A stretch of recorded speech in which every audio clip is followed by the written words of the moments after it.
as to how fast you go to be competitive, but not use dual. Now, what does that mean to the driver? Well, actually, each driver can have a choice. You can either short shift right from the start like Danny Sullivan will do, or you could go hard and take a gamble that you may get a yellow. The second choice is the gamble, though.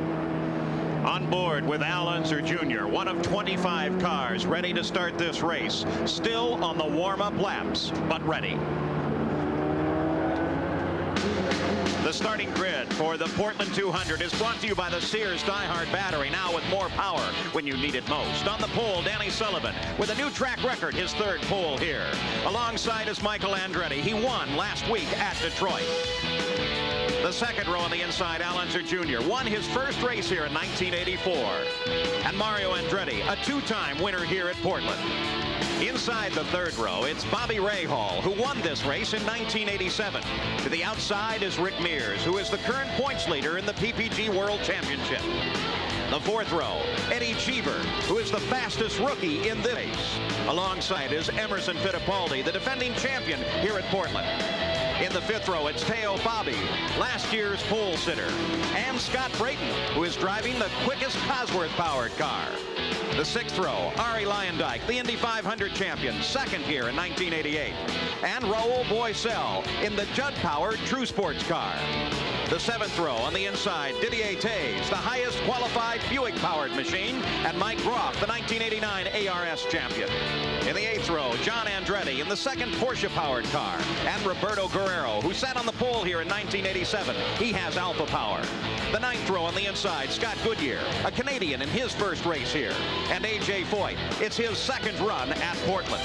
The 10th row, Dean Hall is on the inside. He won his first SCCA National here.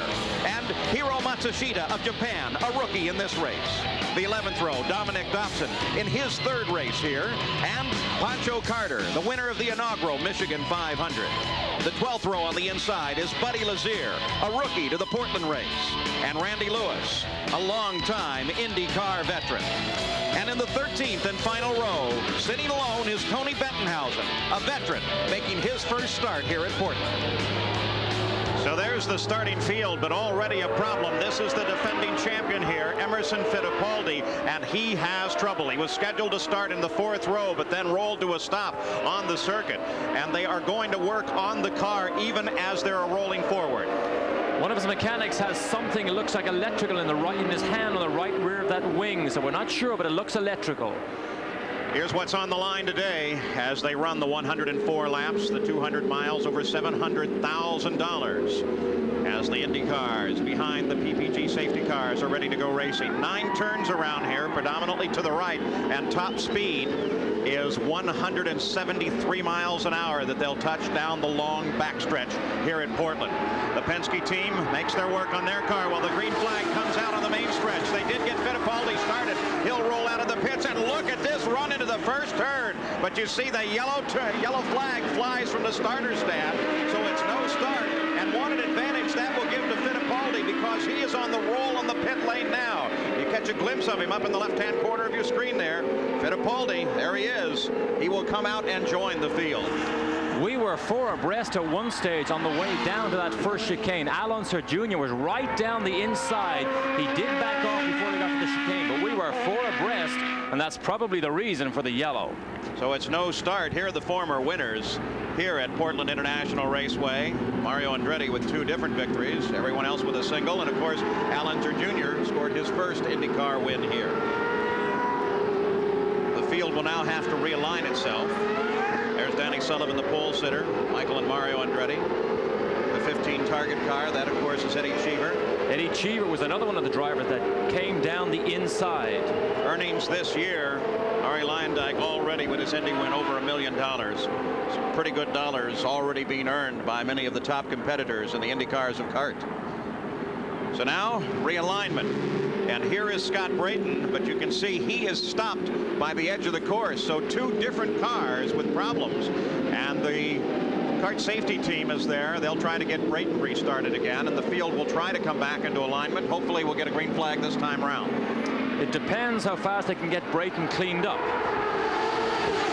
And this time the field sees the green flag from Nick Finoro, and they roar down into the first turn. advantage from Sullivan. Michael, from the front row, second position, leads. And as the green flag comes out, that becomes the 500th start for the Penske Racing Team and Danny Sullivan's 100th start in the IndyCars. But it's Michael that jumped Danny and picked up the lead here on the first lap. Sullivan very, very unstable, exiting that left-hander on the power, but unstable. I think he's got cold tires, but Michael will be hard to catch. Keeping an eye on Danny Sullivan, that number 7 car now, as he works on the backstride. Then they work up to 173 miles an hour as Michael Andretti, the Kmart machine, begins to pull out a lead, and you see him move over those bumps on the inside of the course. You'll probably hear a great deal about them during this race today because they look soft and easy when you see them on television, but they're really high curves as Michael Andretti flashes across the line and picks up the lead at lap number 1, actually lap number 2 now into the record books, the first lap of racing. But when the yellow flag was displayed because of the extraordinarily tight fuel situation here, they started counting the laps. And Derek Daly, I think we're going to be talking about fuel throughout the afternoon as a battle for second develops between now Al Unser and Danny Sullivan. Al Unser got such a good start, but it was waved off with that yellow. But now he's in third place chasing Sullivan, has a good view of Sullivan here, can decide what Sullivan can do, what he can do. Watch the little correction on the steering wheel there. This is the long back stretch up to 5th gear, 175 miles an hour along this back straight. Emerson Fittipaldi, the twin car to this, teammate of Danny Sullivan and Rick Mears in the Penske organization, was able to get going. They had to change a battery on that car, and he is now running at the back of the field and trying to work his way through. And that should be something spectacular to watch as well. There is Fittipaldi, but he's in trouble again. He is in trouble again. Whatever it is, that battery did not cure it. We can only presume that it must be electrical because they tried to change it. It did run for a short time, but Emerson, a bad start to this day. What a terrible disappointment also for this man, Scott Brayton, in the Amway car. Disappointment to us because it's one of our onboard cameras here, and what he wants to do is wait until that field gets past, get hooked up, get on the tow rope and get back to the pits and try to get back into the fight. It really is such a disappointment to have a car out so early. This is one of the arguments for having the warm-up on Sunday morning. These cars have not run since yesterday. The mechanics do a lot of work, and of course you hope that everything falls into place, but on 2 cars we see there is problems. On the Dick Simon team because he was the fastest Cosworth here today, and they really want to show off as much as they can. Boy, look at little Al work his way back and forth as he continues to chase Danny Sullivan in a fight for second. Look at the way that head bobbles down through that 4th left-right chicane. That's a very fast 4th gear S's. Alonso Jr., we actually heard his down change. Now Sullivan is beginning to get away from him. Alonso Jr.'s hands are full because he's being chased for his 3rd place right now. And Mario Andretti is closed up just behind little Al. Let's try and listen to the gears as they head now out of the chicane for the first turn.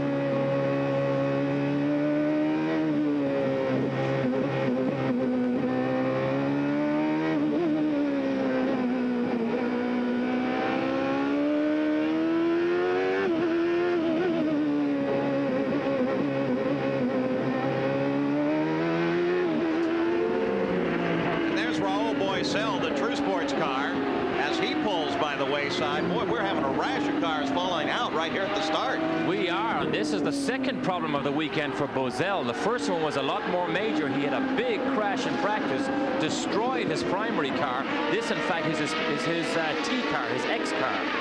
So Bobby Rahal now closes up behind Mario Andretti, and they both close down on Al Unser Jr. And little Al is chasing now Danny Sullivan right at the edge of the screen there.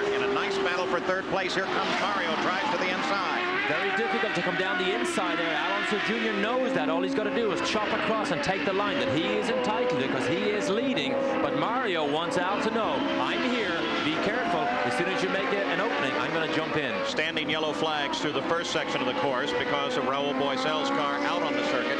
Now they come back into the green zones and can come back up to speed and pass one another. Mario continues to chase Al Unser Jr. Bobby Rahal, little Al's teammate in the Craig O'Gallus team, is sitting right behind. Of course, Mario, I'm sure, knows exactly what settings Michael has. Michael way out in the lead at the moment, but I think it's good for father and son to be in a team together like this because they can pool information. Things that are faster on Michael's car, Mario can take and vice versa. Little Al gives the back end of pitch as he continues to try and hold back Mario Andretti. Bobby Rahal is right there as well. Nice little fight going as we are now on lap number 6 6, 104 laps scheduled here at Portland International. Will Mario get it done this time? Little Al swings wide, comes back across. Again, as you suggested, Derek, it's a very difficult place to try and get past. That's right. Now look at Rahal also. Rahal is going to fill Mario's mirrors. So the race continues here in Portland. It is Michael Andretti that is out in front, being chased by Danny Sullivan. And then Al Unser Jr., Mario Andretti, and Bobby Rahal.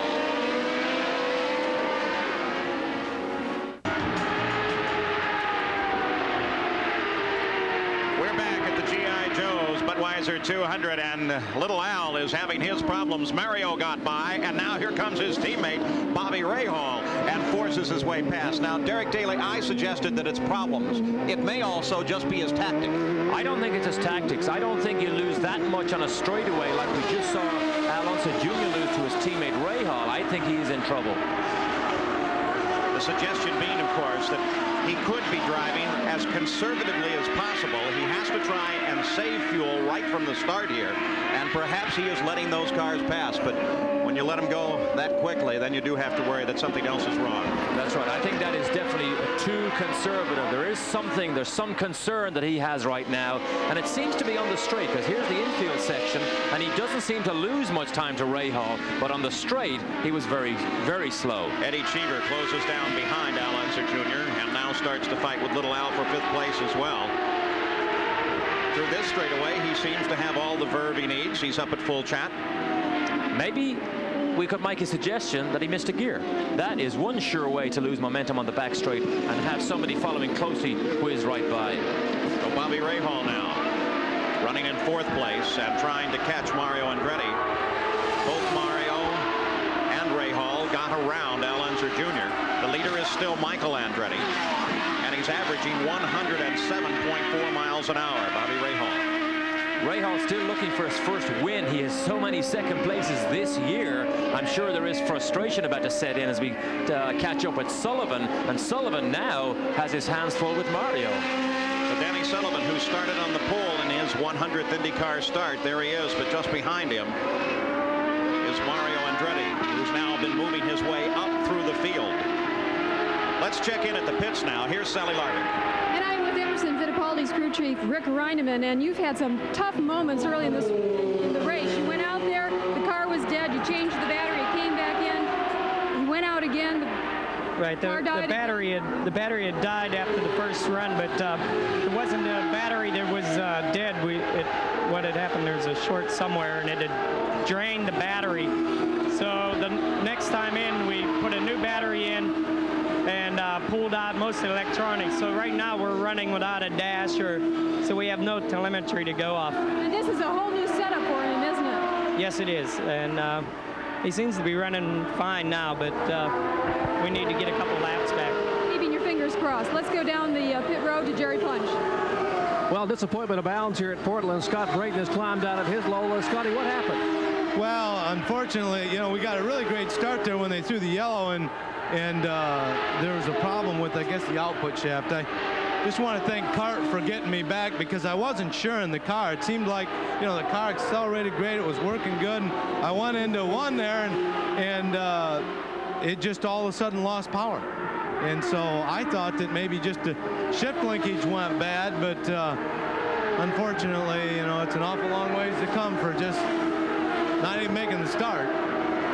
Scott Brayton out of here. We might mention, Paul, that Lyle Borzell has made it back to pit road. I just talked to Steve Horn a minute ago. He said they have an electrical problem. They will try to change all the electrical components on the car and get him back out. Of course, the electrical system is the easiest, most obvious thing to change in a car. You do that as a matter of course when it comes in with a problem like that.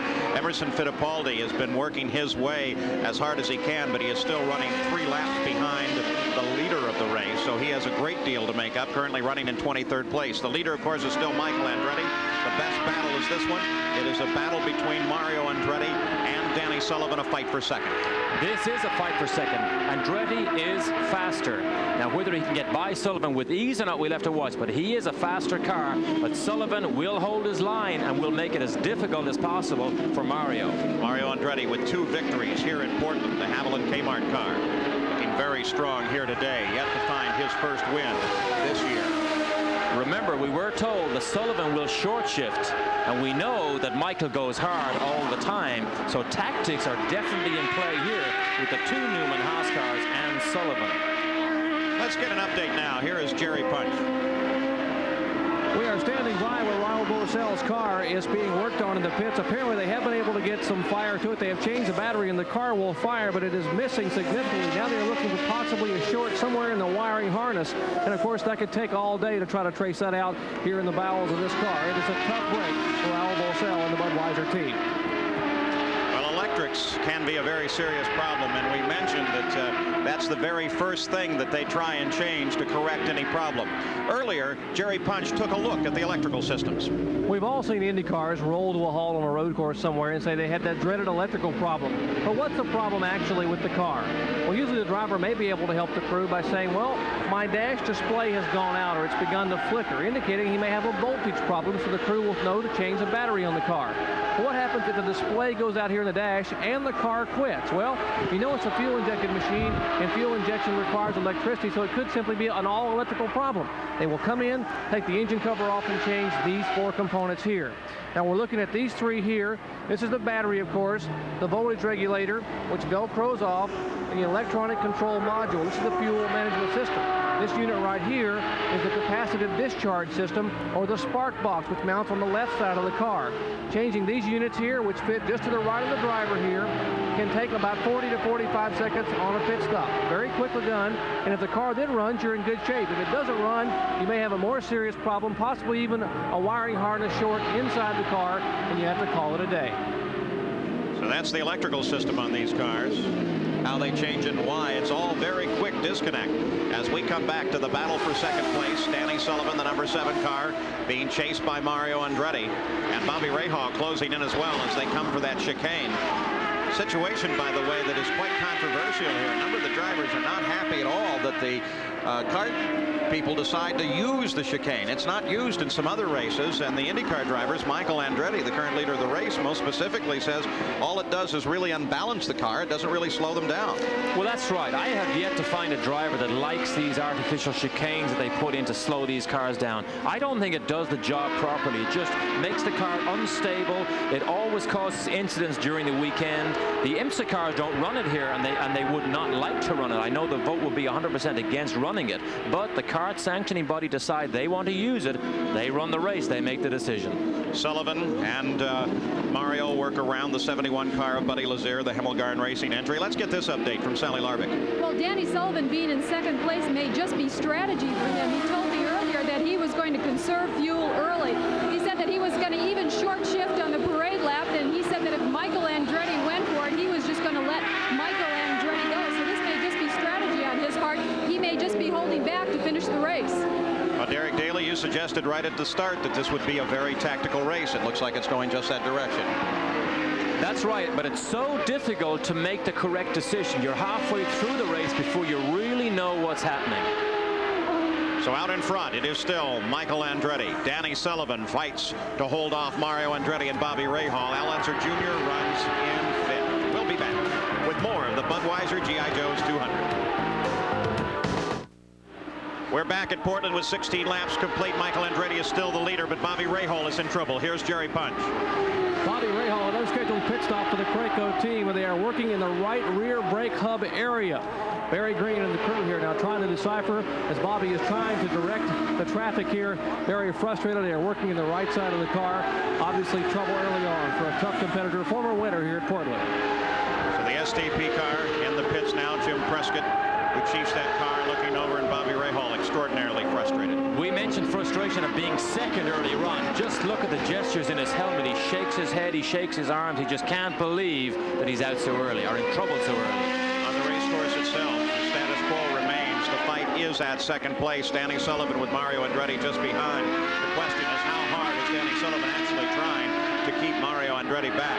This race, as every kart race, Goodyear sponsors on ESPN. Goodyear will be sending the check for $1,000 over to Kara, the Championship Auto Racing Auxiliary. They do a lot of good work with their many charitable contributions. So our hats off to Goodyear and to Kara for the fine work they do.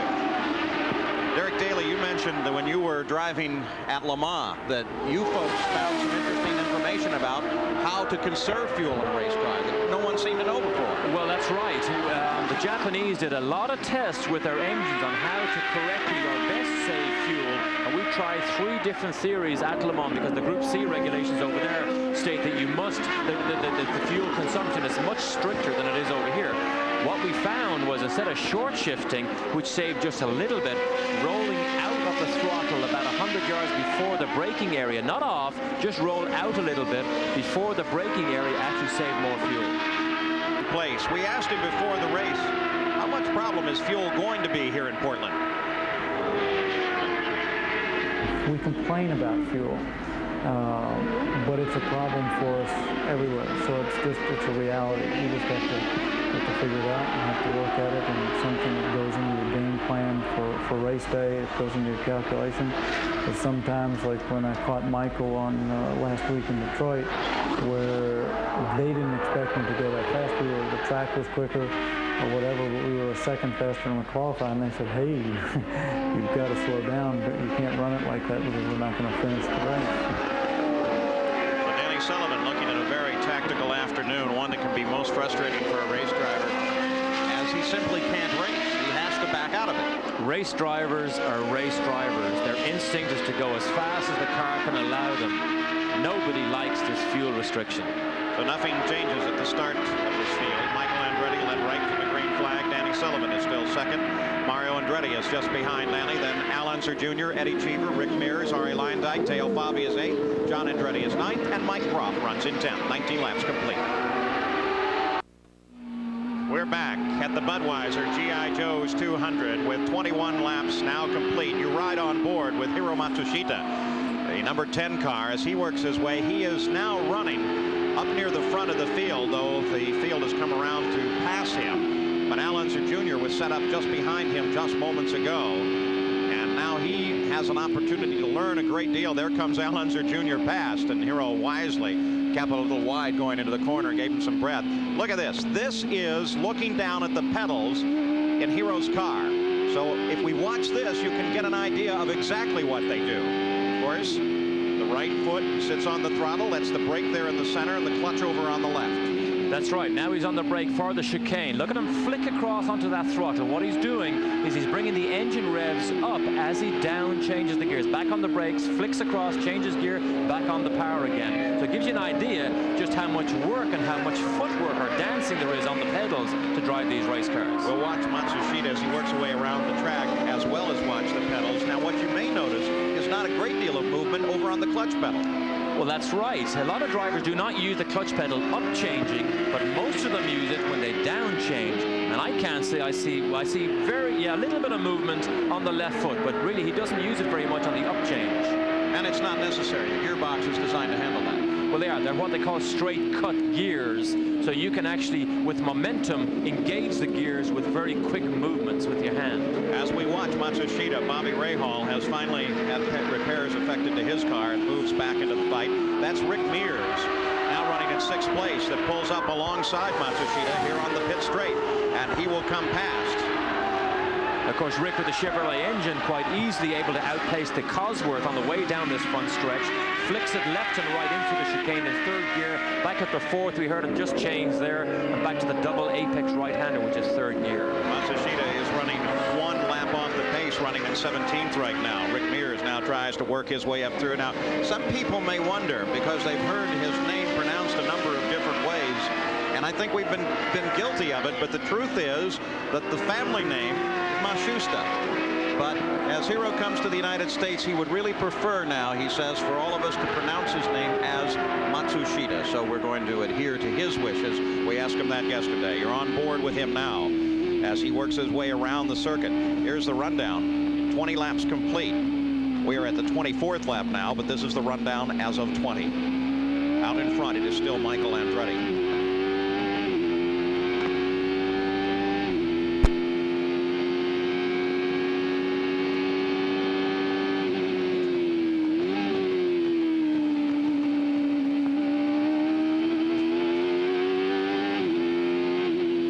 I'm surprised he stayed down a gear that long going through the chicane. That was 3rd gear up to 4th. We see him behind Tony Bettenhausen here on the Amex Cole car. Tony in the Buick. Not enough horsepower really here to be competitive, so we see Matsushita come right up behind him using the Cosworth power. There's a difference here, actually. We watched Al Unser Jr. earlier on. He goes second to third gear, back to second through here. Matsushita stays in third and just has 2 gear changes onto this backstretch. Of course, we should remember that the way the gearbox is assembled, the gears aren't necessarily all the same in all the cars. The drivers and crews pick what they want. As look at this, Mario Andretti is coming down inside Sullivan. Will he get him? Yes, using the traffic. Mario Andretti makes the move and comes into second place, getting past Sullivan. That's right, a nice move. Sullivan did squeeze down a little bit. Mario was forced to go over the curve on the right side with that right front suspension. We saw him give a little bobble there, but Sullivan knew the corner was lost and actually moved over. Didn't squeeze him too much because he needs to stay in the race. We were saying the point is that if you have this Lola and Al Unser has his Lola, the gears in those 2 cars, depending on the choice of the teams, can be entirely different. That's right. You have about 5 choices for every gear you want in the gearbox. So the driver, to his own preference, may like to go through a corner in second gear or third gear. He has the choice. Now you can see now as Mario moves up behind Boisel, who is now back into the action, though running well behind as well. By the way, Emerson Fittipaldi is in 22nd place, has gained 1 of his laps back, but is still running 2 laps behind the leader. Boisel is running in 24th place, and he is about 10 laps behind the lead of the race right now. But the lead is working around them. The race itself led by Michael Andretti in the Haviland Kmart car. Now, this is another Haviland entry. This is Dominic Dobson. He runs now in 15th position. That's right. Most of the front-running cars also, we always see these digital readouts on the dashboard. We notice that Dominic has the old system, the analog gauges, watches the needles go up and down. He also holds third gear, exiting the infield left-hander and out onto this backstretch. Do you have a preference, the analog or the digital? Well, the digital is more difficult to read, but it gives so much more information, so you almost don't have a choice. You have to go with whatever spits out information, because information and engineers is what makes these cars go fast. It used to be on the analog system that generally you just cocked the instruments so that when everything was normal, the needles were just pointing straight upright, so all it took was a glance at the dashboard. Well, that's right. Of course, the only thing that we see making large movements here is the rev counter. So no matter what way you cock that, it will go up and down. Now, there's Al Unser Jr. just passes our other camera car, Dominic Dobson. So at the lead of the race, the Budweiser G.I. Joe's 200, it is still Michael Andretti with 27 laps complete. His father Mario is now in second place, just behind him. Danny Sullivan has dropped from the pole back to third position. Al Unser Jr. runs in fourth. In fifth place, it's Eddie Cheever. Rick Mears is sixth. Lyondike seventh. Teo Fabi eighth. John Andretti ninth. And Mike Groff 10th.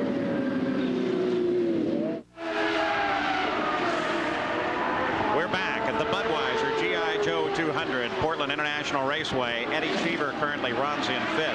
Rick Mears has been closing down behind Cheever pretty smoothly, but right now Cheever runs alone, unchallenged in that position. This is the target car. This is part we're looking. There comes Rick Mears just behind him. Eddie Cheever, of course, driving this year on the kart circuit for the first time after nearly a decade in Formula One. And he's really proven to be quite a driver. He's really showing his stuff. He has. The driver is born with talent. What he has to do now, of course, is learn the circuits. This is the first time he's been to Portland. So there is a steep learning curve as regards circuits and this type of car that Eddie has to overcome. But good drivers do not take long to learn or adapt to these new type of surroundings. Rick Mears, the Pennzoil car, runs just behind. Back in sixth place. Of course, this is the new Penske, and Cheever can make do with the older Penske for, I believe, just this race, because we hear that they may have a new car coming. Yeah, they've placed an order now, both Cheever and, by the way, the Patrick Racing team for a new Lola. After 25 laps, Michael Andretti has been the only leader. A spectacular race for Michael, reminiscent of 1 week ago at Detroit. No full course cautions yet. And still 13 cars running with the leader. The average speed well over the track record if they can continue to maintain it. Track record here set a year ago by Emerson Fittipaldi at 103.9 miles an hour. How things change for Emerson to have such trouble today. Interesting thing is, his crew chief mentioned that Emerson is running without a dashboard. Now the dashboard in these cars is almost as important as the gear shift. You almost can't do without it. So now Emerson has no idea how much fuel he's using. So really, I don't know how he can possibly be competitive from here on in. And in the ongoing concern for fuel, as we take a look, there's John Andretti. And he is in a fight now with Mike Groff. It's a fight for 9th place. Young Groff, the ARS champion, moving up to challenge young Andretti as Tony Bettenhausen in the 16 car wisely moves out of the way. I would think Mike Groff deserves a good mention because he has done an outstanding job. Was really in the top 10 for most of the practice sessions until the last qualifying session. This is an 89 Lola. He has very little experience in Indy cars, and I think this is a very good confidence building weekend for Mike Groff, the ARS graduate. Yeah, he's given the Peak car a really excellent ride right there in that number 50, and has adapted to the Indy cars very well. Now there is Teo Fabi as he makes his stop, and he stops on lap number 30. Now the best guess was that this might be just a little bit early. If you were going to stretch this fuel as far as you can, 30 laps would be too early to make it a 2 pit stop race. So apparently the Porsche contingent are planning on at least 3 pit stops for this Foster's car. That's definitely a conservative move. They may need a splash at the end of the race. They may gamble for the yellow. McKenzie car, Scott Goodyear at the wheel comes out. You saw the Alfa Romeo, Roberto Guerrero in the pits as well. So some of the cars already making their stops. The leaders not yet doing so. Of course, the leading cars are the ones we're going to watch because that's where all the action will center. And of course, the leading teams watch each other also. Penske will watch where Michael stops and vice versa because they can then compute how each other's cars are doing on fuel. Interesting situation here. It's a battle within the family on the race course. The McKenzie car is run by Molly Shearson, and Doug Shearson runs that 30 car that's just behind him. That's, of course, Ari Leyendyk, who waves everybody past. Well, I think he was a little angry with Scott there. I think he may have been.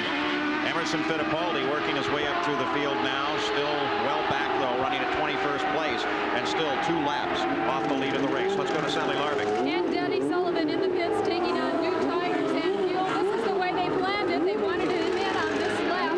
And although he's in 3rd place, they say that everything is working all right. The car is a little bit loose, but Danny says everything else is working. What he's doing right now is conserving fuel. So the stop goes without a hitch for Danny Sullivan. Tim Bumps and the crew. It's a nice job there. Gets Danny out right on the game plan. Conserving fuel was the operative term used by Sally. I'm sure that is a frustration to Danny, but remember, he's still running in a strong top 3 position. Here's Michael. Michael Andretti, the leader of the race. Jerry Punch. Second generation driver Michael Andretti picking up where he left off in Detroit a week ago. Crew working on the car. Trevor Jack Pegas in the left front. Jim Coffey in the left rear. They're getting every drop of fuel. Trevor Weston is the fueler here. The van and air jack with Kenny Seawick is down. He is away. Great pit stop for Michael Andretti and the Newman Haas crew. And for the first time in this race, Michael Andretti relinquishes the lead, but he does so to another Andretti as Mario has picked up the lead. There is Michael coming back into action, and there is Mario working his way around this circuit. Of course, another tactic is not to bring both team cars in on the same lap. We saw what happened at Cleveland last year when Mario and Michael crashed in the pit lane. So Michael's in first, he clears the pit, and Dad can come in. And the crew has in fact called for Mario Andretti to bring the car in at the conclusion of this lap. That will shuffle the lead once again. So Mario Andretti picks up the lead from his son. Average speed of the race at 113 miles an hour, nearly 10 miles an hour faster than this record race run 1 year ago, and won then by Emerson Fittipaldi, who still struggles back in 21st place. Here comes Mario Andretti as he rolls into the pits and toward Jerry Punch. Two-time winner here at Portland Raceway, Mario Andretti will get his service here from the crew, now changing all 4 tires, and we expect the crew working on the car, fueled by John Peasy, Vent Air by Colin Duff, the overall team engineer here. They have changed the tires. They are waiting for every single drop of fuel, and now he has throttled down the way. Good pit stop for Mario and the Newman Haas crew. And they're happy about that stop, and they should be, even though it's a stop that puts Mario Andretti back into the field a bit. It is Michael Andretti that picks up the lead once again, so he relinquished the lead only for a single lap to his father. The pit stops are such a nerve-wracking situation because you've got to come off the track. You hope that everybody does their job properly. Not only that, the important thing for a driver is on his outlap on the cold tires that he runs as fast as possible, not to lose time, but of course not overdo it, because we've all seen many times what happens on cold tires when cars spin. There's Emerson Fittipaldi. Sally Larvik is there. Emerson Fittipaldi is in and out of the pits. He just took on new tires and fuel. Even though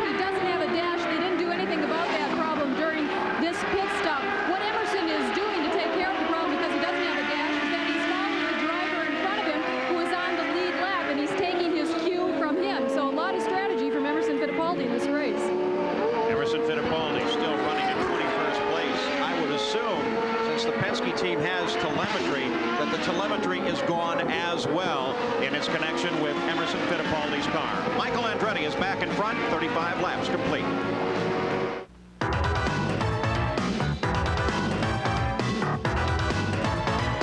This IndyCar Track Fact is brought to you by Quaker State. The Big Q is one tough motor oil. Here's Jerry Punch.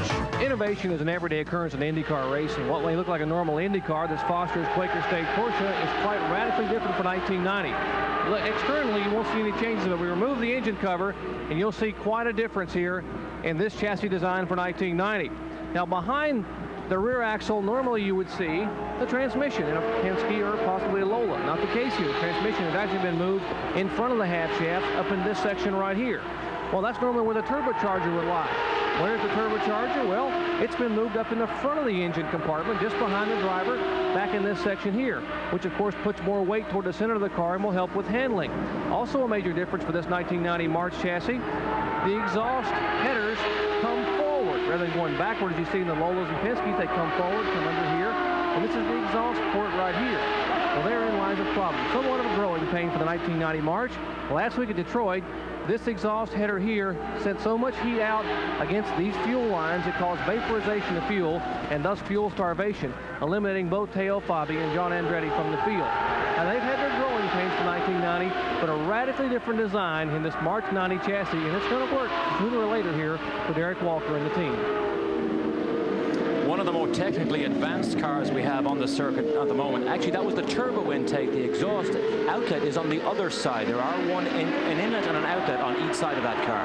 The fight on the course now for 5th place as Eddie Cheever is coming up to do battle with Rick Mears. Mears, who finally, after that injury at San Air to his feet in 1984, has finally come back to full style and form on a road circuit, winning at Laguna Seca, the closing race of last season. Doing very well here today, but look at this nice little fight going on between two masters, Eddie Cheever and Rick Mears. Really is a nice little fight between two very, very good drivers and good cars, and this really is what racing is all about right here. Cheever will actually learn some lessons from following Rick here, because Rick, of course, has been here so many times.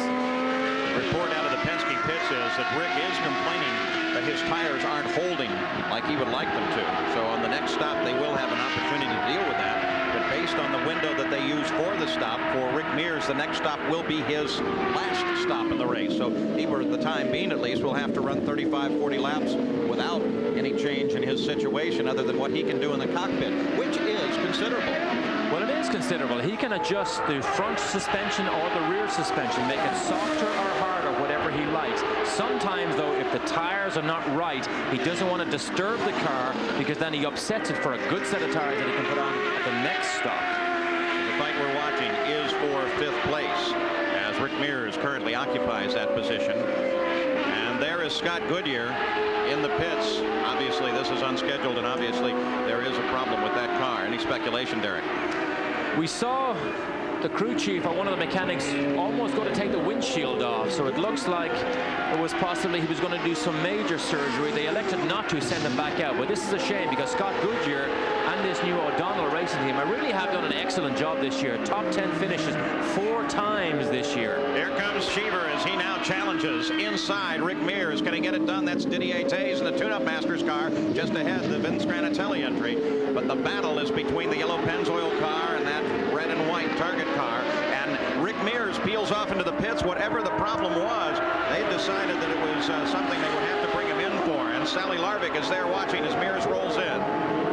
And Rick Mears comes in. He had a problem with bad tires on his first pit stop, so they have brought him in to change the tires. He complained that there was a handling problem. They've got him up on the jacks right now. They've changed the tires, and Rick Mears apparently has felt the need that Rick should have his tires changed. There's also a concern with fuel mileage. They said that Rick is not getting the fuel mileage that he should be getting. And those flags say that they are going to go to a full course yellow, put the PPG pace car out, and slow the field down.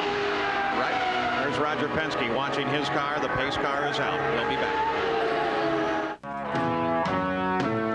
Back at Portland, and there is Eddie Cheever in our cart card, who comes over after a decade in the Formula One to drive for Chip Ganassi.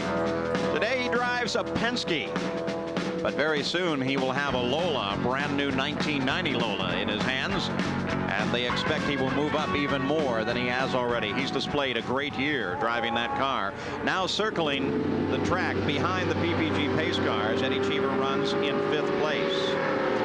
They put the yellow out full course to run a check on this course. The original report was because the 71 car, the Hemmelgarn machine of Buddy Lazier, is off the course and in a dangerous position.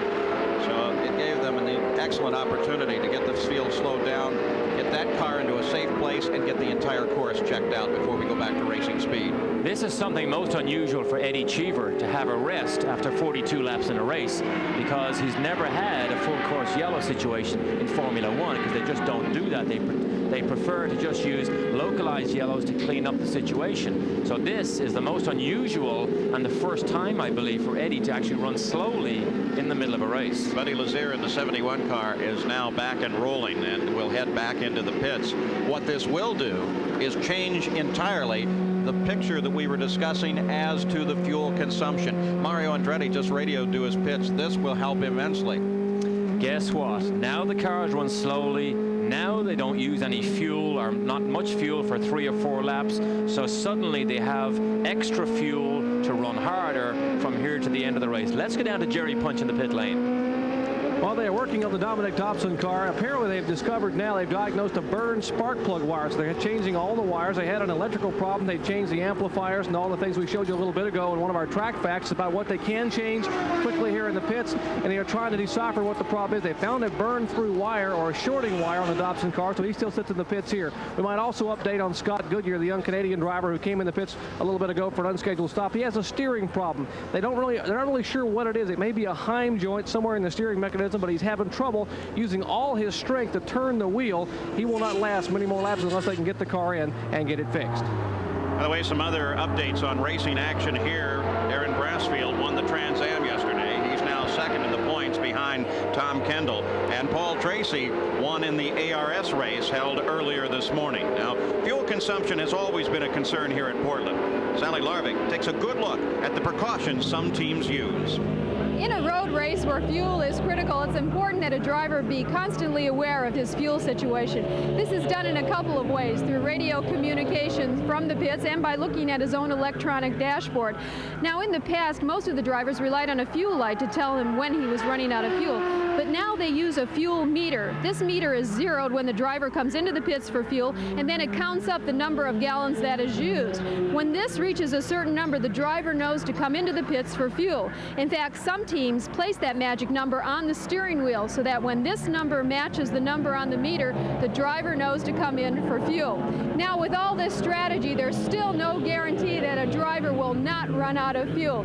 As car owner Rick Gallis put it, in racing, you just never know. So we are under a full course yellow here at Portland. By the way, Formula One, they race one of the highest in elevation circuits in the world, over 7,000 feet at Mexico City, the Grand Prix of Mexico. You'll see coverage tonight here on ESPN at midnight Eastern Time, the Grand Prix of Mexico.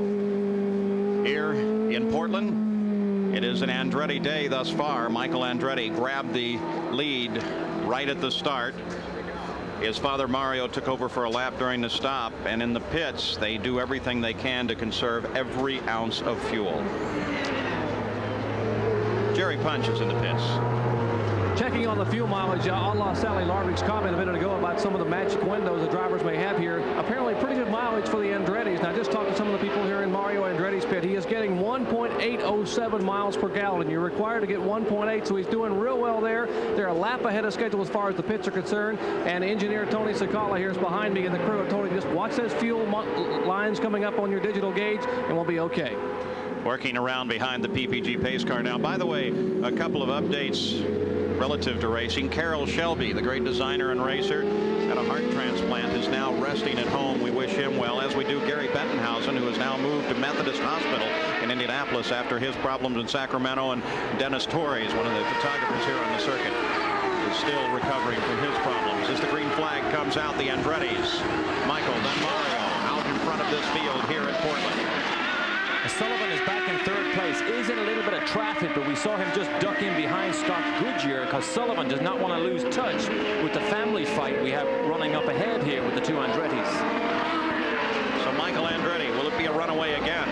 Things should change. The complexion of this run, in fact, should see a real change now, because now, just with that short time under the yellow, they may have suddenly had enough fuel to make this a real race. I believe this will make the race better. Now, both of these drivers in particular know they have a little bit of fuel in hand. They can actually race harder as we watch Mario close up right on the back and the tail of Michael's car. Ladies and gentlemen, it's the family feud, because that's Mario Andretti closing down behind Michael, and they are ready to do battle with one another. 46 laps complete, 104 laps the scheduled distance. It's 1.92 miles around this circuit. We're running at a record speed, even with that full chorus yellow, at 106.1 miles an hour. Michael Andretti's average to this point, but Mario is right there and challenging. We need to watch this very closely, because believe you me, Michael will have no hesitation on closing the door on Mario, whereas Mario has no hesitation sticking his nose in. Carl Haas, one of the co-owners of the Newman Haas organization. And cigar, by the way, you just chews on it. It's not lit in the fits with all that fuel around. But when the day is done, especially with this kind of racing, I think that thing will be down to a stub. That's right, and 3 or 4 or 5 of them lying all around the bottom of his chair.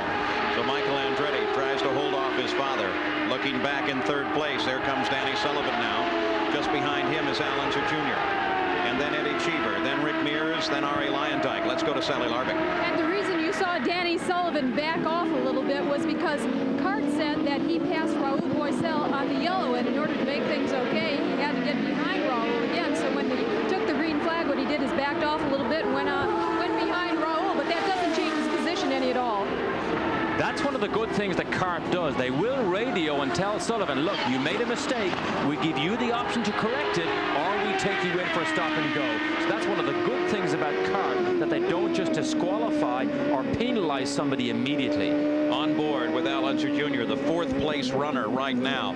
You say the numbers right there. Sally Larbick mentioned them a few minutes ago on the center of the dash. Derek, also a new addition there in that little pipe.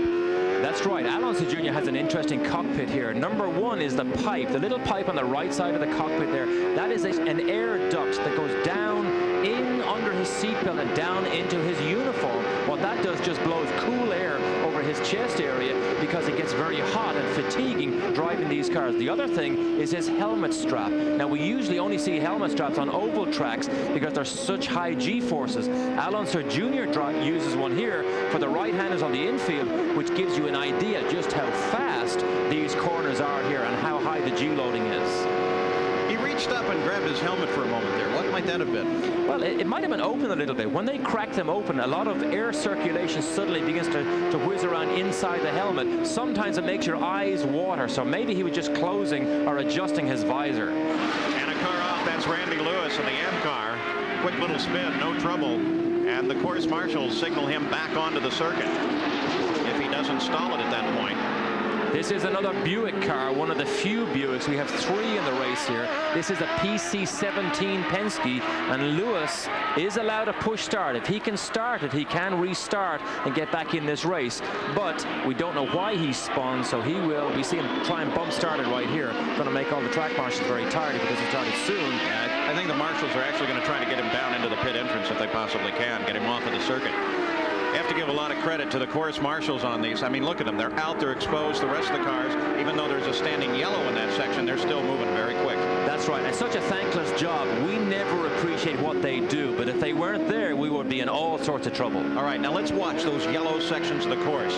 When you look from the onboard camera, looks like nothing much to it, just a painted line. That's not necessarily so. Those are very high curbs. Here is a different look at the angle. Very high curbs indeed, and can do a lot of damage to the race car if you hit them hard. It can break the suspension, or it can launch the car. These are what they call rumble strips. Now look at these here. They are the damaging curbs if you run over them. They're designed to keep you on the racetrack. And of course, the whole idea is to discourage you from getting off of the race course and using any advantage of cutting across a corner. Michael Andretti is still the leader. 50 laps are complete. We're back at the Budweiser G.I. Joe's 200. That's Chris Mears, Rick's wife, as she continues to keep track of his run. Rick runs right now in 6th place, just behind the 5th place car of Eddie Cheever. There it is, the Pennzoil car. And Bobby Rahal is lined up just behind Rick Mears. And we see Lewis did in fact get back in the race as Mears and Rahal put a lap on Randy Lewis. But Mears hopefully on a good set of tires. They were bad enough that he made that second stop right before that full course yellow. Now normally when we see this we think that Bobby Rahal is there battling with Mears, but remember Rahal had a rather long pit stop and is actually running back in 19th position, and he's about 8 laps off the pace. So this is not a fight for position. What will become a fight very shortly is if Rick Mears can close down on Eddie Cheever, who is running in 5th place just ahead. Al Unser Jr. is in 4th. Danny Sullivan is 3rd. And there comes Dominic Dobson into the pits. Michael and Mario Andretti are running 1 and 2. It was a slow entrance for Dobson. The mechanic comes right in. There is something mechanical wrong with that car. The steering wheel comes off immediately. In fact, he looks as if he's done for the day. Undo the seat belts. I think it's over. It is over. So Dominic Dobson retires from the race. What he certainly hoped would have been a better run, but he's been running well behind the field, is in 24th position at the time that he pulled out of the race, out of competition there. There's Al Unser Jr., the Valvoline car number 5. The Gallus Craco injury. Let's go to the pits. Here's Jerry Punch. Well, Paul, one rookie driver who had a pretty good run going today. All came up for naught here just a little bit ago. Mike Groff, the 1989 ARS champion. And Mike, you had a good one going. It was going real good. The Euro Motorsport team did a great job getting the car going, and we had a good race going. I think we were up to 9th, and we had some trouble with the 2 top gears. I couldn't get it in gear, and I think that ended the day for us pretty much. With all your road racing success in ARS, you got to be looking forward now to going road racing in the next few weeks. To go, of course, to Cleveland and then on the Meadowlands in Toronto. Yeah, we're really looking forward to that. I mean, the team that I'm running with is doing a heck of a job getting the car going. We were up to 10th this weekend in qualifying, and then dropped back to 14th. And I think, you know, we're running real strong, and I'm looking forward to the next couple races. Impressive rookie, Mike Groff. Definitely keep an eye on that man. He is one of the champions of the future. So as the race continues, back at 50 laps, the leader, Michael Andretti. Only other leader has been his father, and that only for a single lap of the race. We've had one full course caution for 5 laps. And there are 8 cars still running on the lead. We're still running nearly 3 miles an hour over the record pace set last year by Emerson Fittipaldi. Michael of the race, Scott Brayton, Mike Groff. Michael continues the domination here. Mario, after being right up behind them, we watched earlier on, has now dropped back about 6 or 7 car lengths. So Michael, just like he did earlier on, is able to control the pace here. Michael Andretti at the lead of the race, and for the time being, Mario has decided to sit back and see what kind of skill his son can display. He did that one other time several years ago here, and Michael ran out of fuel at the finish line, being beaten the closest finish in the history of the Indy cars right here, and it, by the way, was on Father's Day. So they're now 55 laps complete. Michael Andretti is still the leader, being chased by Mario and Danny.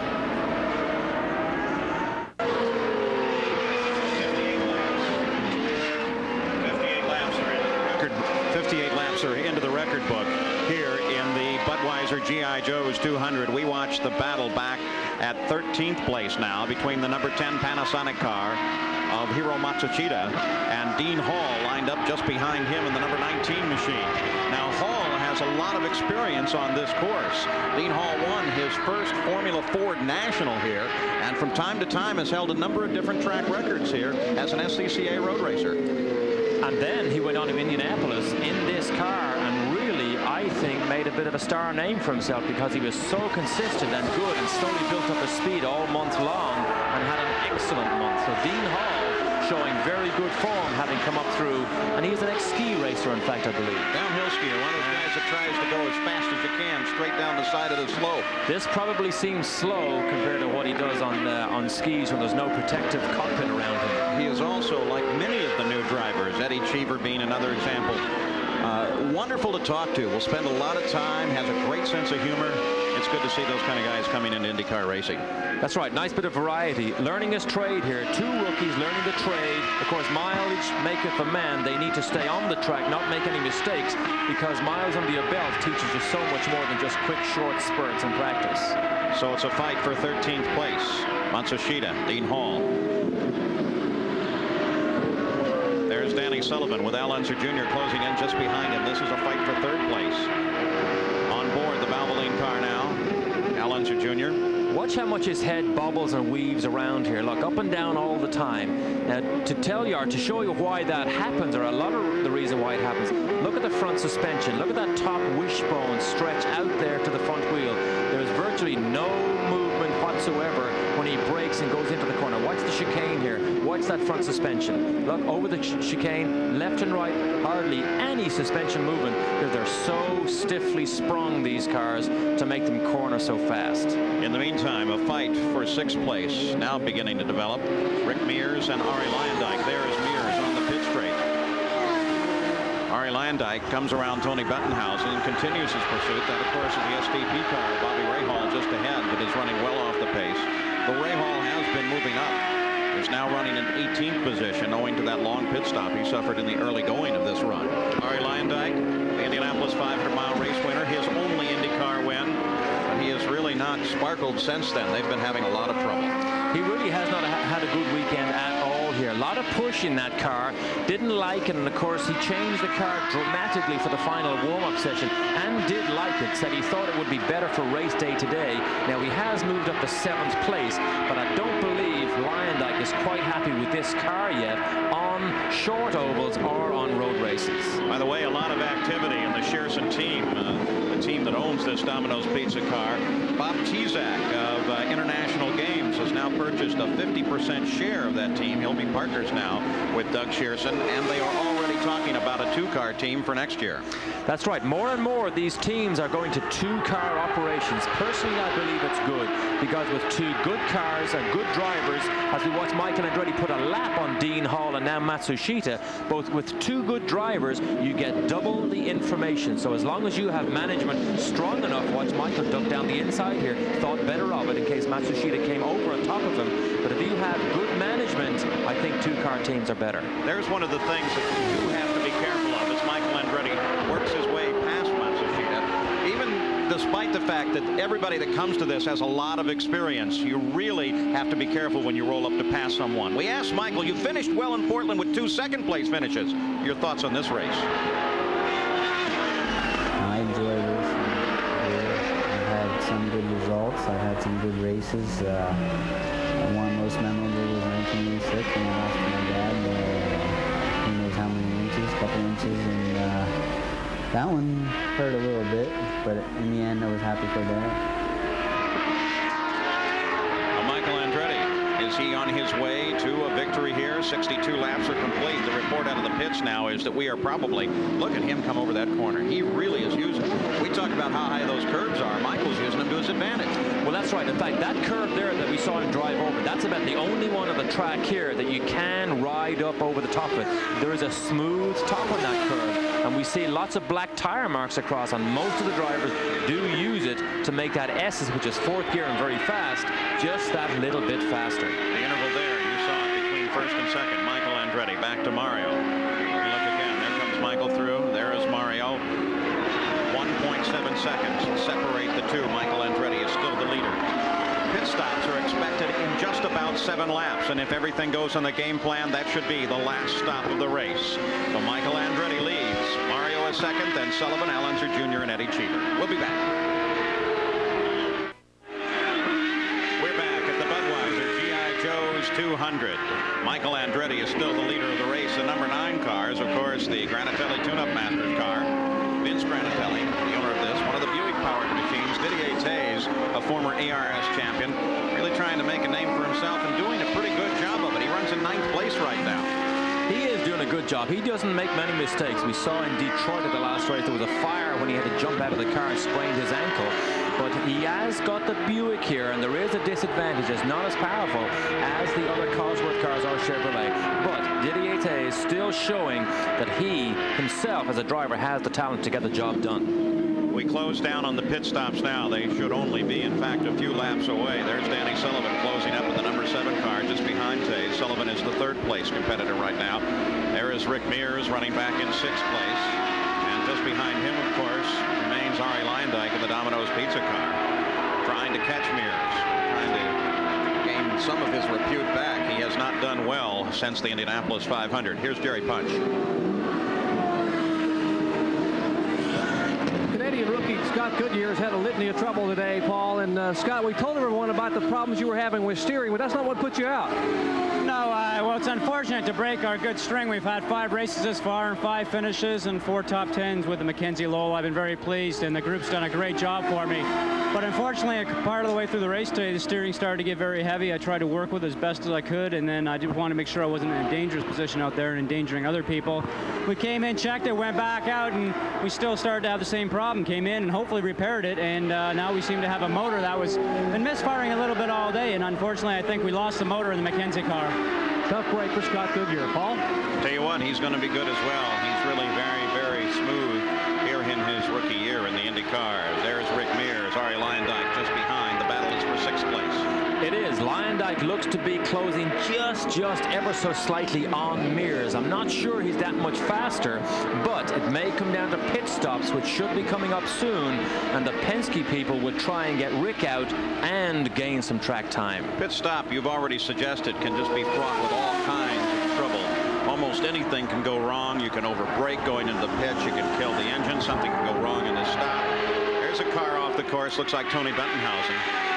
Continuation of his bad day. A.J. Foyt looks as if he's running slowly, but Tony Bettenhausen was actually disqualified on the first day for not having a reverse gear in that car. Now, nobody ever uses reverse gear. He may, in fact, want to use it right here, but it is a regulation. You must have it in the gearbox. Hence, he was disqualified. He was allowed to start, but he was a promoter's option. Actually, reverse makes pretty good sense on a road course. If you just spin off and you still have the engine going and can use it to get around and get back on, you don't have to expose those corner workers to anything. In the exact situation we see right here, but it looks as if, in fact, the engine is stalled because I don't see any movement whatsoever there.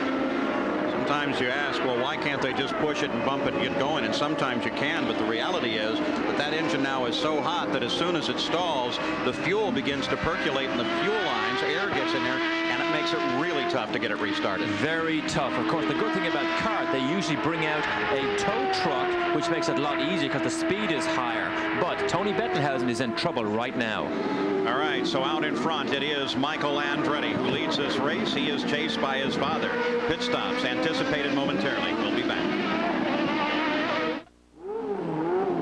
Pit stops just beginning here at Portland as Danny Sullivan dropped out of 4th place and into the pits. The Penske crew going to work on that car and sending it back into the action. That is the first pit stop that we have seen in this sequence, and it came on Sullivan's 69th lap, so perhaps a little bit early for Sullivan, but still with the long yellow flag situation in the window. As we take a look at the leader once again, Michael Andretti, who stays out on the circuit. This immediately tells us that Michael Andretti is getting better fuel mileage because he is able to run longer between pit stops than Sullivan. Michael Andretti chased by his father. There he is. Interval back to 2nd place as we look at both cars come through the chicane. Quite a domination by the Newman Haas team here. Michael in particular is just on a roll right now. Al Unser Jr. in the pits. This is his 112th consecutive IndyCar race. A tremendous and enviable record. As the Gallus Craco crew working on the Valvoline car, everything looks routine. They wave him out. His stop is made, and Al Unser Jr. heads back to the fight. Arie Luyendyk and Pancho Carter both heading into the pits as well. We had a great shot of Al Unser Jr. from this camera right here having a drink when he stopped. His crewman throws him a drink, a little bit of refreshment to go with that air tube that he has down in there, makes him feel better, and away he goes. And that is, you think, well, it's just a gulp of some sort of cold water.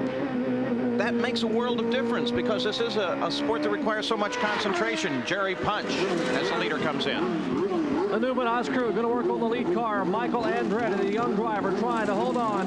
4 tires on, fuel in the car. Kenny Seawick has the bin and air ejector, trying to get every drop of fuel. Trevor Weston holds the fuel line in place to the very last moment. They have got a flashback off the jacks. The car down, it stalls. Now it refires. Now, yes, it's fired. He's down and away. Just under 17 seconds. Paul, you mentioned earlier on about when a car stalled, it's so hard to get it out, to get it refired. It's also difficult, as we saw right here, to exit the pits because remember, you're going from a standstill. We saw Michael stall in Detroit as we watch A.J. Foyt. Now he almost did it right here again, leading the race again. But I'll tell you, a lot of people think, well, no problem at all as we take a look at A.J. Foyt. He gets a drink of water as well. and tries some hand signals to Phil Casey, his crew chief. AJ still runs the pits, even if he's in the car, still tells everybody with his hands, and if we could hear, I'm sure with his voice, exactly what he wants done. Mario Andretti comes in. Here's Jerry Punch again. Crew working on the Mario Andretti car. Carl Dean, the left front tire in place. Don Hummel, the left rear. Right front from John Simmons. And Dave Hoffpower, the right rear. Adding fuel to the car. John TZ, the vent and air. Of course, their engineer, Colin Duff. Servicing the Newman Haas. Lola, and the fuel line is intact. He pulls away. Is going to be a race as Mario Andretti comes out of the pits. It's Michael on the main straightaway. There, the two of them are going to come out side by side. This is going to be a battle. That's Mario that slides into the lead. He keeps the lead away from Michael. Absolutely. Oh, look at this. Michael down the inside.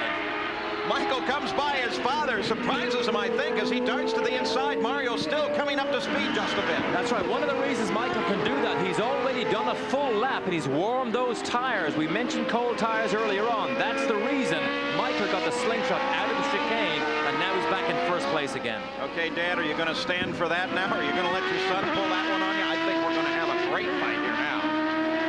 Michael Andretti out in front, still at an average speed well above the race record set last year. We're now at 108.7 miles an hour. Emerson Fittipaldi holds the race record at 103.9. That actually surprised me a little bit. I mean, the cold tires are one thing, but the pass was actually made slightly faster than even I anticipated. Didier Tays rolls to a stop on the course. The Granatelli car, number 9. Is he out of fuel? May just have stretched it a little too far. Did they read the numbers properly, or did he just stretch it too far? Probably shouldn't speculate, but Didier Tays has to be terribly disappointed at this moment. With luck, he will get a tow and get the car back in. He's a long, long way from that pit lane, so even if he does get a tow, look at Bobby Rahal. Look at Rahal all over Mario right now. Didier Tays was running in 10th place before the car slowed on the race course. There is Tays just ahead as the leader comes around. He will lose a lot of laps right here. Now he's in actually a dangerous position right on the apex of that last right-hander. On board now, Al Unser Jr., who rides in 4th place. He's made his final stop as well. But many of the crews are already reporting. Boy, look at this. Sullivan is in there, and his teammate Fittipaldi as well. Fittipaldi still working his way up through the field. After falling well to the back, Fittipaldi is running in 12th. Danny Sullivan runs in 5th place. We mentioned earlier on the pit stops might be critical to this battle between Junior and Sullivan, and in fact it has happened during the pit stops. Whatever happens, somebody lost time, but Junior is out and running ahead of Sullivan. It was mentioned earlier that because his telemetry is out and because his dash is out, that Fittipaldi is using the car in front of him as a pacemaker. Well, in this case, the car physically in front of him now is his own teammate in a virtually identical car. Right. Danny Sullivan in the number 7 machine. So Danny Sullivan rides in 5th place. The leader is Michael, who forced his way past his father just a moment ago. Rick Mears, with the stops, comes up into 3rd place. Al Unser Jr. is 4th. 75 laps are complete. We'll be back. And with 76 laps complete, Eddie Cheever in the number 15 Target car rolls to the edge of the course, and Eddie Cheever climbs out. We thought that at first it might be another fuel problem, but the fact he's out means more than that. I think the fact that he pulled right off the track, if it was just fuel, I'm sure he would have known to stay on the track and get a tow back to the pits. Didier Tays, we saw him earlier on, must have got up and running, but Eddie Cheever looks like it's more than fuel. So Tays was able to get a pull back to the pits himself, and with a dash of fuel, he should be fine. You saw a glimpse there of not only a yellow flag, but a yellow flag with red diagonal stripes. That means that this corner they just passed through is very, very slick. Here's Sally Larkin. And Rick Mears in the pits. They have 30 gallons of fuel left to put into the car. There goes the last drop. Rick Mears is off. And you could actually see it in the hose. There's just a little bit of fuel left, but you saw the bubbles of air going through. Now here is Mario Andretti. He runs in 2nd. You saw his pit stop, but now Jerry Punch reports that they did not get all of the fuel into this car. There is still a half a gallon of fuel left in the fuel hose. Derek Daly, that could make the difference. That could make the difference right here. We saw half a gallon make the difference when Michael lost the race on Father's Day that you alluded to earlier on. We'll have to watch and wait and see. Teo Fabi, the Foster's Quaker State Porsche, makes his stop and rolls back into the action. Fabi is running in 7th place right now.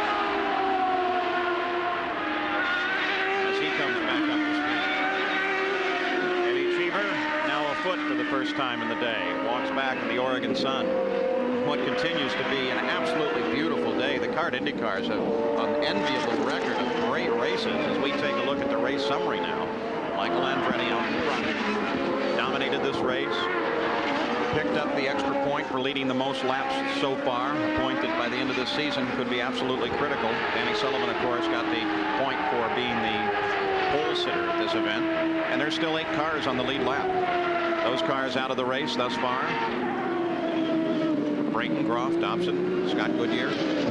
So attrition not a factor as Hiro Matsushita gives way. Andretti comes past. Michael has to be very safe and very careful now in traffic, because it's so easy to misjudge when you're lapping back markers, particularly when there's rookies in the field, because you're not sure whether they see you, and you've never raced before with them, as we see Mario go inside Matsushita. But you've got to give the rookies plenty of room, because you never know whether they see you or not. On board Matsushita. Tonight at 8 o'clock Eastern, live here on ESPN, the Cincinnati's new Big Red Machine faces the Dodgers. So far this season, the Dodgers have been sparked by off-season acquisitions that should definitely help. That's live tonight, 8 p.m. Eastern, here on ESPN.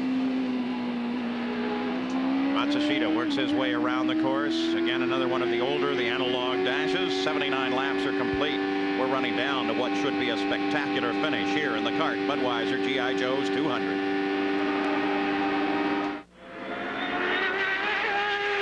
At the Budweiser G.I. Joe's 200, Michael Andretti still leads, chased by his father Mario, just 2.2 seconds back. Then Al Unser Jr. sits in 3rd place. Danny Sullivan is now beginning to close on little Al and worry him. Rick Mears runs in 5th place. In 6th is Ari Leindyke. Teo Fabi is 7th. Roberto Guerrero is now up and running in 8th place. A good ride for the Alpha-powered machine. A.J. Foyt is 9th. And Emerson Fittipaldi has worked his way from last up into 10th place. Let's go to the pits, Jerry Punch. There was concern a little bit ago when Mario Andretti made his pit stop that they may have tried, in their haste to get out along the side Michael, they may have hurried up and possibly left at least a half a gallon of fuel in the hose. Well, they think they may have gotten their car full. That's the bad news, that they may have left some fuel in the hose. The good news is that they had about a lap 0.5, 1.7 laps buffer because of the 5 yellow caution laps earlier in the day. They feel they can make it the rest of the way. At least if their calculations are correct, they're going to roll the dice. Paul? I guess that's a very, very big if, because calculating fuel on a circuit like this can sometimes be incredibly difficult. And the people with the advantage on that kind of calculation, as we watch this fight between Al Unser Jr. and Danny Sullivan, a fight for 3rd place, is that Penske car, the number 7 machine Danny Sullivan wields around here, has a telemetry link with his pits. They know exactly what his fuel consumption is there. That's true of all the Penske cars. It is also true of the Porsche cars. It is not true of Mario and Michael Andretti. They have to take the information they got in the last stop, calculate on it, and use it there. Okay, the Penske situation is interesting. They have kept Sullivan's hands tied all afternoon. Now we see him close right up on the back of Al Jr. Perhaps they're letting Danny run a little bit harder because we're closing in on the closing stages of this race. On board with Al Unser Jr. as you watch him now working his way around in 3rd place on this track. And the way his wife Shelley is running a telephone answering service now to keep people in touch with the Indy cars. Al Unser Jr. being worried by Danny Sullivan, who is just behind closing.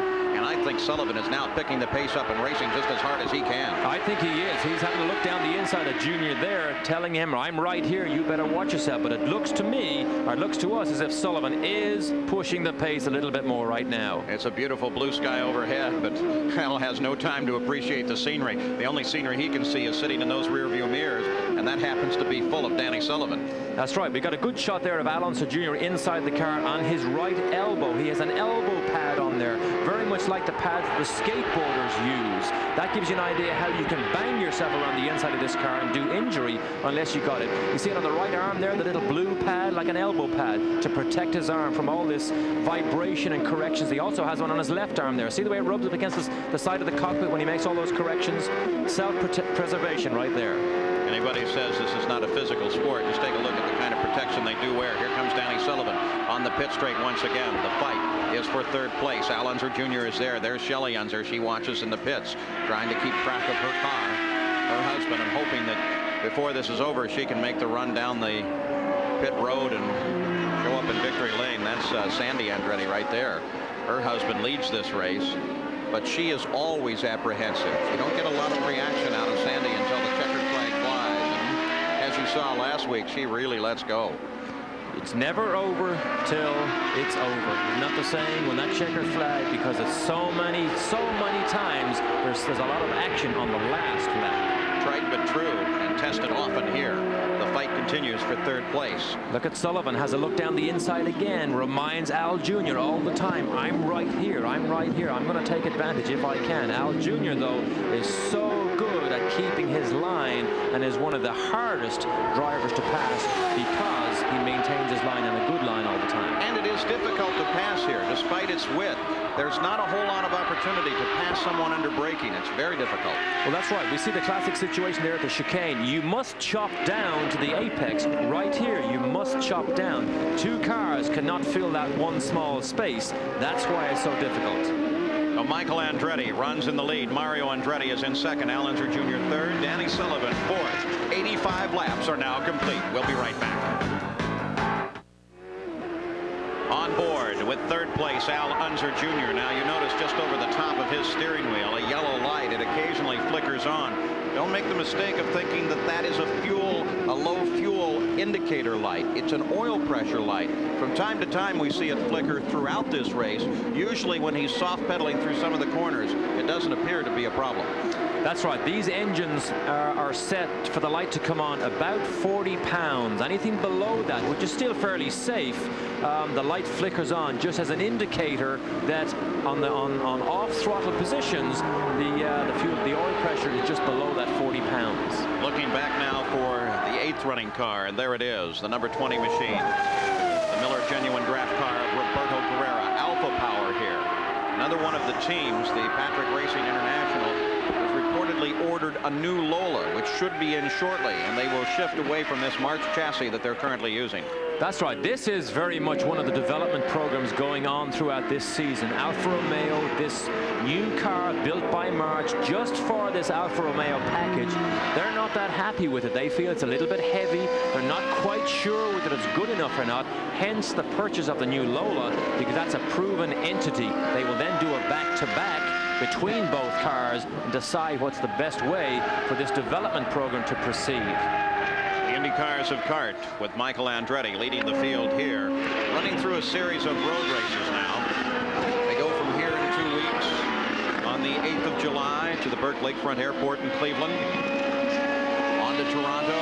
Don't come back to Ovals until the Michigan 500 in August. Let's go to the pits once again. Here's Sally Larbick. Well, Jerry Punch mentioned a little earlier that Mario Andretti had some fuel left in his hose. So did Danny Sullivan. He had about a gallon left, and he came into the pits about a lap earlier than they wanted him to. But the Penske team is not worried. They say that he has enough fuel to make it all the way. We'll have to wait and see. And of course, we mentioned that they are getting direct telemetry data from that car, so they know what the fuel consumption is. And if they're telling the truth, which all teams don't always do, then Danny Sullivan, they're reporting, is okay. Of course, what that telemetry means is there is actually a television screen in Danny Sullivan's pit, which is actually displaying at all times, every lap, the revs he's using, his throttle position, all his temperatures, and most importantly, the fuel that he has used. Danny Sullivan chases Al Unser Jr. for third place. We already mentioned how difficult this course can be to pass on. It is one of the questions that we asked Danny Sullivan earlier. I think except for probably Michigan, passing is difficult everywhere when you're running with the fast guys. But it can be a problem here even in the slower traffic. And not always their fault, because there's just nowhere sometimes to get out of the way. I mean, in certain places, it's just like, hey, I'd love to move over for you, but I've got nowhere to go. Right now, Danny Sullivan chases Al Unser Jr. in a battle for third place. It's still a family feud at the front of the field. Michael Andretti with Mario Andretti sitting 2.3 seconds back. Behind Sullivan, it's his teammate Rick Mears. There is Raul Boesel, who has struggled throughout this day in the True Sports car. Another development project on here as we watch Al Unser Jr. and Sullivan, but I mentioned the development project at True Sports. They will design and build their own car next year, but this year they're testing things like the suspension on this Lola to learn before they actually put it on their new car. Emerson Fittipaldi and A.J. Foyt. This is a battle between two absolute grand captains. A.J. Foyt is 9th. Fittipaldi runs in 10th. And boy, look at Fittipaldi swing to the outside. What a pass that is. What a pass around the outside. I would have to say AJ must be in some sort of a trouble because he has a Chevrolet engine in that car also. But Foyt never really has got comfortable on this track here in Portland. Maybe he hasn't done enough mileage here, but Foyt has not got to the comfort level I'm sure he would like on this track here this weekend. You saw the stats on Emerson Fittipaldi, who fell back to 24th place on the start with his trouble. Here comes Michael Andretti as he drops inside of A.J. Foyt. And Fittipaldi has been steadily battling his way up through the field, finally moving into the top 10, moving to 9th when he moved around Foyt. Of course, that is a points-paying position in 10th. They do give out points down to the top 12. So Fittipaldi, with the championship in mind, still wants to keep running despite his troubles because they are valuable points at the end of the year. Watching A.J. Foyt as Michael Andretti moved past. Now Mario has passed Foyt, and they continue to close on one another. They were up a bit closer, Michael and Mario, just a few moments ago. Now they drop back to a separation of 2.5 seconds. Now watch Michael. He's up on Emerson. So Michael has lapped everybody up to 11th place at the moment and looks very sure to actually put a lap on Emerson. So he would have lapped everybody up into the top 10. Moved out and around Randy Lewis in that number 12 AMP car. Gregor Carroll's car. Rick Mears runs in 5th. No contact with Arie Luyendyk, the 6th place runner. It's static down through the top 10. Teo Fabi in 7th. Roberto Guerrero in 8th. And Fittipaldi with that pass brings him up to 9th. Lewis signals to Andretti, take the inside in this corner and move past me. That's good for a driver to do that because Mario knows that he can fully commit himself to that next right-hander, particularly when you're in a leading group of cars. You really need to make headway just absolutely as fast as you can through traffic. 92 laps are now complete, 104 laps the scheduled distance. The question is still fuel. Do all of these cars have enough fuel to make it to the finish? And if they don't, who can't? Michael Andretti is still the leader. We'll be back right after this.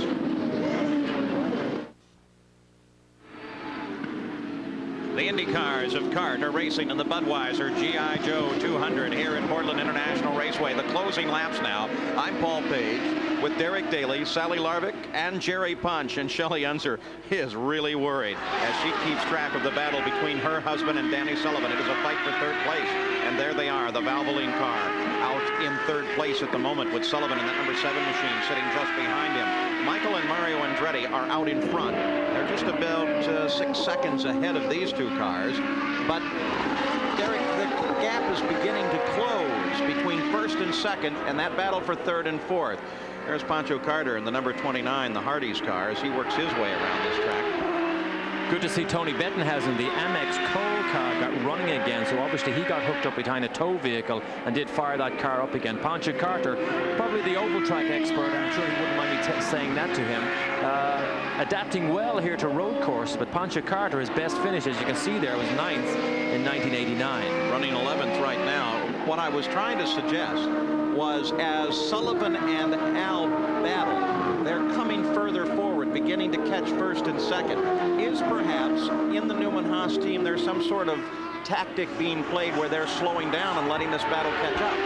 Well, that's a good question. Not necessarily slowing down to let this battle catch up, but maybe deciding among themselves, hey, we've raced the whole race. Mario, I have not been able to pass Michael, or Michael is able to stay in the lead. Let's just leave status quo as it is, but make sure we don't run ourselves out of fuel. We'll back off so we protect our lead, but not necessarily to actually get 3rd and 4th place. Now, here's the man here who actually would call that decision. Carl Haas, one of the co-owners of Newman-Haas Racing. And he is keeping track of the progress of both these cars. And you wonder, in Formula One years ago, there used to be quite a bit of team play. Not so much anymore. It's never been prevalent in the Indy cars, but Carl Haas institute that kind of action here today and say you guys will follow orders, say, into the last lap, the last couple of laps, or follow them all the way. Of course, you can give orders. Whether competitive drivers would heed the orders or not is another question. I bet Derek Daly might have a little radio problem if somebody said, why don't you lift and let your teammate pass there? Isn't it amazing when your radio doesn't work at the critical time? Absolutely. Michael Andretti leads his father now by 2.2 seconds. It's maintained that interval for the most part as Matsushita waves Andretti around. That was good because Mario lost a little bit of time. There is the battle for third. Coming to you, there it is, Al Unser and Danny Sullivan as they close down that much more. In fact, they pulled it about a second and a half off the interval between first and second. That's right. We have the top 4 cars all on the back straight at the same time. So this battle for the first 4 places is now becoming heated. So Danny Sullivan rides in 4th place, chasing Al Unser Jr. The finish is not that far away. Michael Andretti, but can he hold on? Does he have enough fuel? As does his father Mario. We'll be back for the finish right after this. Ron Hemmelgarn's car, Buddy Lazier at the wheel. Number 71 runs in 14th place. Buddy, the son of Bob Lazier, who was an IndyCar racer in his own right, doing a nice job here his rookie year in the IndyCars. Came away from the AIS series, which is the American IndyCar series, where he was very successful. Having a bit of a struggle trying to make his name here, but then again, sometimes you have to take the hard road. With Buddy Lazier having a good race here this afternoon. So in the closing laps now, Michael Andretti is the leader. Mario Andretti has fallen back just a bit in his continual pursuit of his son. You saw Michael come through. There is his father Mario. The top of the battle, the battle for third and fourth is closing down that much faster. Absolutely. Mario is dropping back into the clutches of Al Unser Jr. and Danny Sullivan. It's absolutely right there. Michael looks clear, but this is Mario being caught by Al Jr. and Danny Sullivan. All right, there's Mario Andretti. Tony Bettenhausen not a factor here. There's Mario. I wonder, we talked about tactics. Did they perhaps say one of you cars can go for it and the other ought to lay back in case there isn't enough fuel? I don't know. Maybe Mario made his mind up. Hey, I can't pass Michael. I'm going to protect my second place. Now look at Leyendijk. He's made a pass on the Porsche there, being driven by Teo Fabi. Ari Leyendijk moves around, picks up 6th place with that pass. Good little maneuver here in the closing act of this race. A lot of traffic here. A lot of traffic. Al Unser Jr. running in 3rd. Danny Sullivan just behind him. As the scene is set, for what could be a spectacular finish here. A very uncertain run at the moment. While everyone seems to be pacing themselves to the end, the question is, does anyone have enough fuel to make it? I think the yellow flag period earlier on took away a lot of that question mark, but you never ever know, particularly at Portland, because so many times we've seen the last couple of laps be ruined for some drivers because of lack of fuel. Sullivan sitting right behind Al Unser Jr. now. They work their way past Randy Lewis, and Sullivan is charging just as hard as he can. There's Sandy Andretti. Her husband leads this race. Shelley Unser trying to cheer little Al on. She sees that Danny is sitting right behind him. They both try to the inside of the Porsche. Now look what happens here. This is a difficult situation for Al Jr. trying to put lap traffic behind him. Doesn't always get away. Now Sullivan hopes to chop down the inside, and he gets away with it. So the battle continues here. Al Unser Jr., Danny Sullivan continue to fight at one another. Mario and Michael Andretti are not in contact at this moment. 4.5 seconds separate first and second. But fuel, the question here. A question to Michael Andretti, in fact. We asked him before the race, are you worried about fuel here? Are you worried about fuel being a problem at Portland? I think it's a real shame. I don't think people pay to watch fuel economy. They pay to watch racing. And I just hope it doesn't become an issue like it has in some of the other races this year. And I think that's one rule that needs to be changed. I think it's an old rule that was in there from back in the 70s when they didn't have the pop-off valve to regulate the speeds for the races. And I don't think we need something like that today. Michael Andretti not only thinking that they don't need it, hoping now desperately that they don't have that problem. He has had it in the past. Nail-biting time as the last 2 or 3 laps come up here. Nail-biting because he has led all day long, totally dominated. But now he looks at everything on his gauge to see is there any alarm flashing or can he make it through to the end. Michael Andretti has completed 102 laps, 104 laps, the scheduled distance. Okay, Michael just go through. Here's Mario. He is about 4 seconds behind, content to just stay in that second place. Now remember, his pit will tell him exactly where Al Jr. is. Here's Al Jr. right here, but Mario knows exactly where Al Jr. is. White flag comes out. One more lap to go for Michael Andretti as he works his way through the chicane. Can he hold on? Is there enough fuel on board? If he falters, can Mario close and get past? There is still a great deal of promise here at Portland. Michael Andretti, unchallenged at the moment, to just get a glimpse of his father running behind him.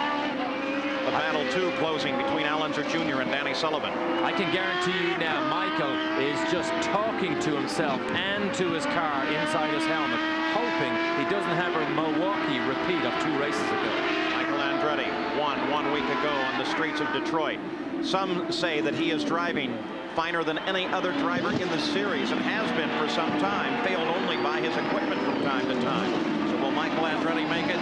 He's on the home stretch now. The checkered flag in Nick Bonoro's hand lies just ahead. And there it is. Michael Andretti wins here at Portland. We watch the battle for second coming to the line as well, as Michael Andretti has won and Al Unser Jr. is able to hold off Danny Sullivan in a charge for 3rd place. Mario Andretti finishes in 2nd. So the race is run, and Michael Andretti, with back-to-back wins now, jumped into the lead on the green flag, only gave the lead away to his father, and then only for a very, very short time.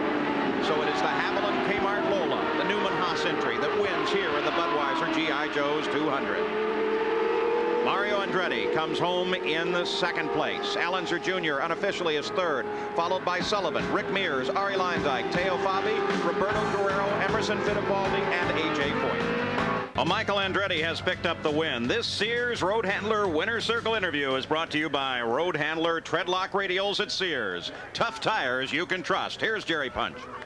Well, Dad Mario comes down to congratulate his son on another outstanding effort here in Victory Lane. And Michael, that had to mean a lot, Dad coming down and giving you the hug. Congratulations on an outstanding effort. Thank you. It just shows what a great team we have here in the Kmart Haviland team, having this 1-2 finish. It's just the car ran flawless all day. Pit stops were great. Couldn't have had a better day. Were you concerned at all about the fuel? No, we were looking good. We were looking good right from the start. We were really conserving it. Short shifting and the whole bit, and you know, I think everybody was in the same boat, so that's why we didn't have that pressure from everybody else. Let's grab Mario while we have a moment here. Mario, step in here if you would. Mario, there had to be a little bit of concern in your pits about some fuel. Is that why you dropped back a little bit toward the end? Well, no, not really. It's just that I was catching traffic, I think, a little bit wrong, and you know, this kid just wasn't gonna give me a break. That's all. He just kept so much. His car was perfect, his drive was perfect, and mine was perfect. And it was just a matter of, you know, waiting for a mistake, which obviously never happened. But it's one of those, I think we had a real hard go right from the beginning, and I'm just very happy with this outcome.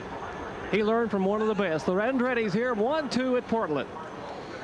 Well, a dad can't get any kind of respect anymore. Michael Andretti finally wins it here at Portland, and at a record pace, breaking Emerson Fittipaldi's record by over 6 miles an hour at 110.6 miles an hour. The unofficial final standings.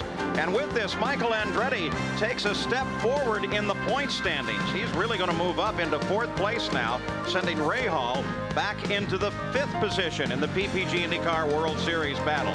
And Al Unser Jr. in the points now moves up into the top place. He has 82 points over Rick Mears with 79. From what we've seen in the last 2 races, it looks like Michael Andretti may be about to make the strongest run yet this season in a bid to win the championship. And I would say about time. So Michael Andretti wins it in Portland. This is Paul Page for Derek Daly, Sally Larvick, and Jerry Punch. Thanks for joining us. We'll see you in 2 weeks at Cleveland.